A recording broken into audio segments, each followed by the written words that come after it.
শ্বশুরজি, দয়া করে ধীরে করুন।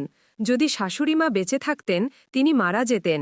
আমি বারবার বলছিলাম, কিন্তু শ্বশুরজি আমার একটি কথাও শুনলেন না। যা কিছু তার মনে ছিল সেদিন শ্বশুরজি আমার সাথে সব করে ফেললেন। শেষ পর্যন্ত এটা কিভাবে হলো আমি আপনাদের সব বলবো। আমার নাম নয়না, আমার বয়স ২৪ বছর। আমি এবং আমার শ্বশুরজি চেন্নাইয়ের একটি বাড়িতে থাকি। ১ বছর আগেই আমার শাশুড়িমা অসুস্থতার কারণে মারা গেছেন। তার মৃত্যুর পর থেকে শ্বশুরজি খুবই বিষণ্ণ হয়ে পড়েছিলেন। তিনি দৈনন্দিন সব কাজ ছেড়ে দিয়েছিলেন এবং বেশিরভাগ সময় বাড়িতেই নিঃশব্দে বসে থাকতেন। আমার স্বামী কয়েক বছর আগে একটি দুর্ঘটনায় মারা গিয়েছিলেন এবং তখন থেকে আমি বিধবা হয়ে শ্বশুরজির সাথে থাকছি। বাড়ির সব দায়িত্ব আমার উপর এসে পড়েছিল। আমি প্রতিদিন বাড়ির সব কাজ করে অফিসে যেতাম। আমার জীবনে এখন আর কেউ আপনজন ছিল না। স্বামী নেই, মা বাবাও নেই, এখন শাশুড়ি মাও নেই। বিয়ের আগে আমার একটি বয়ফ্রেন্ড ছিল, কিন্তু সেও আমাকে ছেড়ে চলে গিয়েছিল। সেই ঘটনার পর ভালোবাসার মতো জিনিসের উপর থেকে আমার বিশ্বাসই উঠে গিয়েছিল। দেখলে মনে হতো আমার জীবনে শুধু অন্ধকারই ছেয়ে গেছে। শ্বশুরজির দুঃখ আমাকে খুবই পীড়া দিত। আমি চাইতাম তিনি আবার আগের মতো হাসিখুশি জীবনযাপন করুন। আগে তিনি তার বন্ধুদের সাথে দেখা করতেন, তাদের সাথে ঘুরতেন, কিন্তু শাশুড়ি মায়ের মৃত্যুর পর থেকে তিনি বাইরে যাওয়াই বন্ধ করে দিয়েছিলেন। সবচেয়ে বেশি হলে কোনায় সবজি কিনতে যেতেন, বাকি সময় টিভি দেখতেন। ক্রাইম স্টোরি তার প্রিয় প্রোগ্রাম ছিল। যখন আমি অফিস থেকে ফিরতাম তাকে সেখানেই প্রোগ্রাম দেখতে পেতাম। আমার কখনোই সেই প্রোগ্রাম পছন্দ হয়নি, কারণ সেখানে প্রতিবারই কোনো মেয়ের সাথে কিছু খারাপ ঘটত।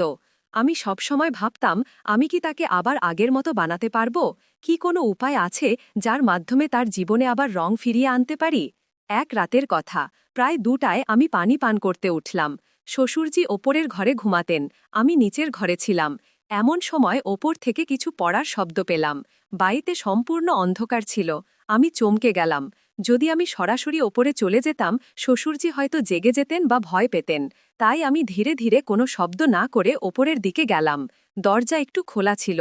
আমি হালকা করে ধাক্কা দিয়ে ভিতরে তাকালাম। ভিতরে যা দেখলাম তা দেখে আমি হতবাক হয়ে গেলাম। শ্বশুরজি মোবাইলের টর্চ জ্বালিয়ে রেখেছিলেন এবং তার প্যান্ট সম্পূর্ণ নিচে ছিল। তার এক হাতে লম্বা একটি গাজর ছিল এবং অন্য হাতে মোবাইল। তিনি মোবাইলে ভিডিও দেখতে দেখতে সেই গাজরটি সামনে পিছনে করছিলেন।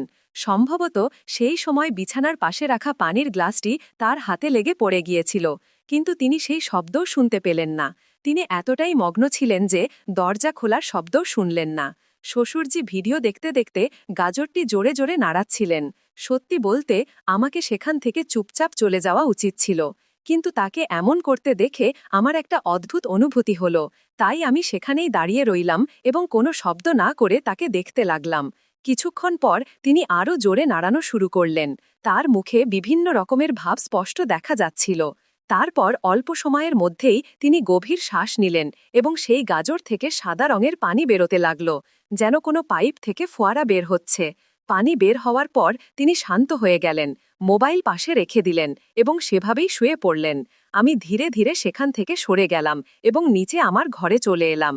নিচে এসে যা দেখলাম এবং অনুভব করলাম তা বিশ্বাস করতে পারছিলাম না যে শ্বশুরজি এমন করতে পারেন। কিন্তু তারপর ভাবলাম যে এটা তো স্বাভাবিক, এতে বেশি কিছু ভাবার নেই। শ্বশুরজি একজন পুরুষ এবং যদি একজন পুরুষের শারীরিক ইচ্ছা পূরণ না হয় তাহলে এতে কি অন্যায় আছে? কোনো মেয়েকে শোষণ করার চেয়ে এটা তো ভালো নাকি? এমন ভেবে আমি এটাকে একদম ঠিক মনে করলাম। আমি আরও ভাবছিলাম যে ১.৫ বছর হয়ে গেছে, তিনি কিছুই করেননি, তাহলে তার ইচ্ছা তো থাকবেই, এতে খারাপ কি? এখন যদি তিনি কোনো নারীর শরীর পাচ্ছেন না তাহলে হাতেরই সাহায্য নিতে হবে নাকি? তিনি এতে আর কি করবেন? এই ভাবতে ভাবতে আমার মনে এই চিন্তা এলো যে এখন এর দ্বিতীয় উপায় কি? তখনই হঠাৎ আমার মনে পড়ল যে শ্বশুরজি তাদের গাজর নাড়ানোর সময় খুব খুশি দেখাচ্ছিলেন। আমি তাদের কখনো এত খুশি দেখিনি। তারপর আমার বিশ্বাস হলো এবং বুঝতে পারলাম যে শ্বশুরজি কি চান। এটাই সেই এক জিনিস যা তাদের আগের মতো আবার খুশি করতে পারে। আমি অনেকক্ষণ ধরে এই নিয়ে ভাবছিলাম যে আমি শ্বশুরজিকে কিভাবে খুশি রাখতে পারি। আমার কোনো উপায় মাথায় আসছিল না। যদি তাদের জীবনে অন্য কোনো মহিলা চলে আসে তাহলে তারা কত খুশি হবেন, এই ভাবতে ভাবতে আমি ঘুমিয়ে পড়লাম। পরের দিন সকালে শ্বশুরজি স্নান করতে গেলে আমি নাস্তা বানাচ্ছিলাম। হঠাৎ আমার কালকের দৃশ্য মনে পড়ল এবং মনে চিন্তা এলো যে একবার দেখি শ্বশুরজি মোবাইলে কোন ভিডিও দেখেন। সকালের সময় ছিল, শ্বশুরজি বাথরুমে ছিলেন এবং আমি রান্নাঘরে চা বানাচ্ছিলাম, কিন্তু আমার মন বারবার সেই রাতের দৃশ্যে চলে যাচ্ছিল। আমি এখন তাদের একাকিত্ব বুঝতে শুরু করেছি। একজন মহিলা যখন একা হয় তখন সবাই তার দুঃখ বোঝে, কিন্তু একজন পুরুষ যখন একা হয় তখন তাকে শুধু শক্ত থাকতে হয়। ভেতর থেকে কতটা ভেঙে পড়েছে তা কেউ জিজ্ঞাসা করে না। আমি আস্তে করে শ্বশুরজির মোবাইল তুলে নিলাম। মোবাইল লক করা ছিল না। হিস্ট্রি খুললাম। তাহলে কিছু ভিডিও দেখলাম, কিছু ঠিক যেমন আমি রাতে দেখেছিলাম, কিন্তু তাদের মধ্যে কোনো জোড়াজড়ি বা অশ্লীল কথা ছিল না। সবগুলিতে কনসেন্ট, সফটনেস এবং ইমোশন ছিল। আমি অবাক হলাম, হয়তো তারা শুধু শারীরিক নয়, আবেগগত সংযোগও চাইছিলেন। সেই দিনই আমি প্রথমবার তাদের জন্য আমার হাতে করে লাঞ্চ বানালাম, একটু বেশি ভালোবাসা দিয়ে। যখন তাদের পরিবেশন করলাম তখন তারা মাথা তুলে আমার দিকে তাকালেন।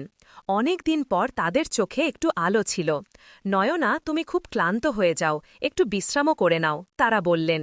আমি হাসলাম, আপনার জন্য যা করি তা ক্লান্তি মনে হয় না। তারা কিছু বললেন না, শুধু একটি দীর্ঘশ্বাস ফেললেন। হয়তো তাদের মনেও কিছু চলছিল।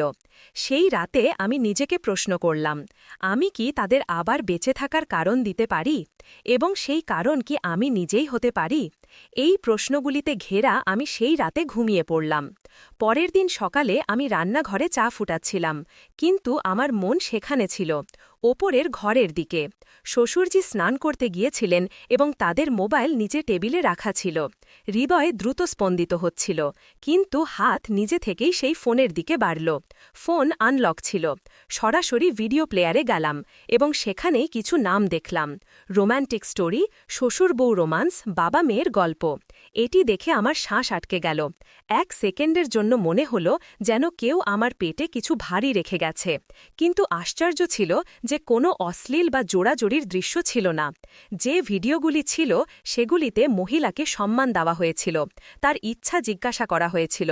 শ্বশুরজি শুধু তাদের অনুভূতির জন্য এটি সব দেখছিলেন, কোনো কামনার জন্য নয়। আমি ফোন বন্ধ করে দিলাম, কিন্তু মাথা এখন প্রশ্নে ভরে গেছে। তারা কি আমার মধ্যেই এটি সব দেখতে শুরু করেছেন? তারা কি আমাকে একজন মহিলা হিসেবে অনুভব করতে শুরু করেছেন? এবং সবচেয়ে বড় প্রশ্ন, আমি কি তাদের জন্য কিছু অনুভব করতে শুরু করেছি? সেই সন্ধ্যায় যখন আমি অফিস থেকে ফিরলাম, শ্বশুরজি সব সময়ের মতো টিভির সামনে ছিলেন। আমি গিয়ে তাদের হাত স্পর্শ করলাম। আপনি আজ কিছু খেয়েছেন কি? তারা চমকে না গিয়ে শুধু বললেন, তোমার হাত খুব গরম, সব ঠিক আছে তো? আমি প্রথমবার তাদের চোখে সরাসরি তাকালাম। না, কিছু ঠিক নেই। তারা একটু ঘাবড়ে গেলেন। কি হয়েছে? আমি বললাম, কাল রাতে আমি আপনাকে দেখেছিলাম। ওপরে একদম নিস্তব্ধতা ছড়িয়ে পড়ল। তাদের মুখ থেকে রক্ত সরে গেল। তারা মৃদু স্বরে বললেন, আমি ক্ষমা চাইছি বেটা। আমি তাদের কথা মাঝেই কেটে দিলাম। আপনাকে আমার কাছে ক্ষমা চাইতে হবে না। এখন তারা আমার চোখে তাকানোর সাহস পাচ্ছিলেন না। আমি আস্তে করে তাদের হাত ধরে বললাম, আপনি মানুষ এবং মানুষের প্রয়োজন আছে। আমি বুঝতে পারি শ্বশুরজি, এবং হয়তো আমি একা নই এখানে যে এই সব অনুভব করছি। তারা চমকে আমার দিকে তাকালেন। আমি হেসে বললাম, আমরা দুজনেই একা। আমরা কি একে অপরের সহায় হতে পারি না? এক মুহূর্তের জন্য তারা সম্পূর্ণ নীরব হয়ে গেলেন। তারপর খুব মৃদু কণ্ঠে বললেন, নয়না, এই পথ খুব কঠিন। লোকেরা কি বলবে? আমি তাদের আঙুল আরও শক্ত করে ধরে বললাম, লোকেদের বাঁচতে হবে না, আমাদের বাঁচতে হবে। সেই সন্ধ্যায় যখন আমি তাদের হাত ধরলাম তখন তারা ঝটকা করে সরিয়ে নিলেন না, বরং কয়েক সেকেন্ডের জন্য থেমে গেলেন। তাদের হাতের তাপ আমার আঙুলের সাথে কথা বলছিল। আমার ঠোঁটে হালকা হাসি ছিল, কিন্তু হৃদয় দ্রুত স্পন্দিত হচ্ছিল। তারা কিছু বলতে যাচ্ছিলেন, কিন্তু শব্দ যেন গলায় আটকে গেল। আমি আস্তে করে বললাম, সত্যি বলুন, যখন সেই দিন আপনি আমাকে প্রথমবার শাড়িতে দেখেছিলেন তখন কি আপনার কিছু অনুভূতি হয়েছিল? তিনি চোখ নিচু করলেন, তারপর খুব ধীরে বললেন, প্রতিদিন নয়না, প্রতিদিন। আমি নিজেকে থামাই, কারণ তুমি আমার ছেলের। আমি তাদের মুখ আমার হাতের তালুতে নিলাম। আমি এখন শুধু কারো বিধবা নই, আমিও একজন মানুষ, একজন নারী, আর এখন আমি শুধু একা থাকতে চাই না। তিনি আমার চোখে তাকিয়ে কিছু খুঁজছিলেন, হয়তো অনুমতি, হয়তো ক্ষমা। আমি এগিয়ে গিয়ে তার হাত আমার পেটের ওপর রাখলাম। এখানে এখানে এখন কোনো বোঝা নেই। এখন যাই হোক তা নিজের ইচ্ছায় হবে। তিনি কম কম পেয়ে গেলেন। নয়না, তুমি। আমি আবার তার কথা কেটে দিলাম। এখন তুমি নও, শুধু আমরা। আমি প্রথমবার তার বুকের সাথে লেগে আমার মনের সব বোঝা ঝেড়ে ফেললাম। রাত 11:30 বাজে, বাড়ির লাইট নিভে গিয়েছিল। আমরা দুজন নিঃশব্দে নিজ নিজ ঘরে ছিলাম, কিন্তু ঘুম ছিল না আমার না তার। কিছুক্ষণ পর ওপরে থেকে তার পায়ের শব্দ এলো। দরজা খুলল না, শুধু একটু টোকা। আমি দরজা খুললাম। তিনি সেখানেই দাঁড়িয়েছিলেন, একটি সাদা কুর্তা, চপ্পল ছাড়া, যেন কিছু বলতে এসেছেন আর পথে ভুলে গেছেন। আমি কিছু না জিজ্ঞাসা করে তাকে ভিতরে রাখলাম। ঘরে শুধু একটি ছোট নাইট লাইট চলছিল। আমি ধীরে জিজ্ঞাসা করলাম, চা বানাই? তিনি বললেন, আজ কিছু অন্য চাই, গরম, আত্মীয়তার। আমি উত্তর না দিয়ে তার আঙুল ধরে তাকে বিছানার দিকে নিয়ে গেলাম। তার হাত কাঁপছিল। আমি বললাম, ভয় পাবেন না।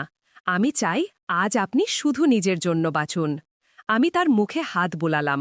বুড়ো ভাঁজে এক ব্যথা ছিল, একাকিত্বের, অপরাধবোধের আর কোথাও লুকিয়ে থাকা আশার। আমি তাকে আমার দিকে টেনে নিলাম। প্রথমবার আমাদের শ্বাস একে অপরকে অনুভব করছিল। তার ঠোঁট আমার কপালে ছুঁয়ে থেমে গেল। তারপর বললেন, নয়না, যদি আমি পথভ্রষ্ট হই? আমি চোখ বন্ধ করে বললাম, পথভ্রষ্ট হওয়াও মাঝে মাঝে প্রয়োজন, জীবন আবার অনুভূত হয়। ঘরটি ছোট ছিল। দেয়ালে অর্ধেক জ্বলা বাল্বের হালকা হলুদ আলো ছিল, যা সবকিছুকে নরম করে দিচ্ছিল। ঘরে নিস্তব্ধতা ছিল, কিন্তু আমাদের ভিতরে অনেক শোরগোল হচ্ছিল। শ্বশুরজি আমার সামনে দাঁড়িয়েছিলেন। তার চোখে সংকোচ ছিল, কিন্তু হাতে এক অজানা অস্থিরতা। আমি ধীরে তার কুর্তার বোতামে আঙুল রাখলাম। যদি আপনি চান, না বলতে পারেন। তিনি কিছু বললেন না, শুধু একটি নিঃশ্বাস ফেললেন এবং চোখ বন্ধ করলেন। প্রথম বোতাম খুলল, তারপর দ্বিতীয়, তারপর তৃতীয়। তার বুকের কুচকানো ত্বক আমার সামনে ছিল, কিন্তু তাতে দুর্বলতা ছিল না, তাতে একাকিত্বের গল্প লুকিয়েছিল। আমি হালকা করে আমার হাত তার বুকের ওপর রাখলাম। তিনি কেঁপে উঠলেন। আপনি কাঁপছেন? আমি ধীরে বললাম। তিনি ধীরে আমার হাত ধরে বললেন, তোমার কাছে আসা কি গুনহা নয়? আমি তার চোখে আশা তাকিয়ে গুনাহ হয়? উত্তর দিলাম, তাহলে হ্যাঁ, যদি ভালো। আমি এই গুণা প্রতি রাত করতে চাই।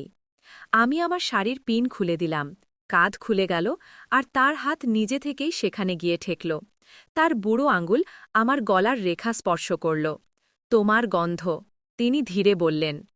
অনেক দিন পর কোনো মানুষের গন্ধ অনুভব করছি। এখন তার ঠোঁট আমার গলায়।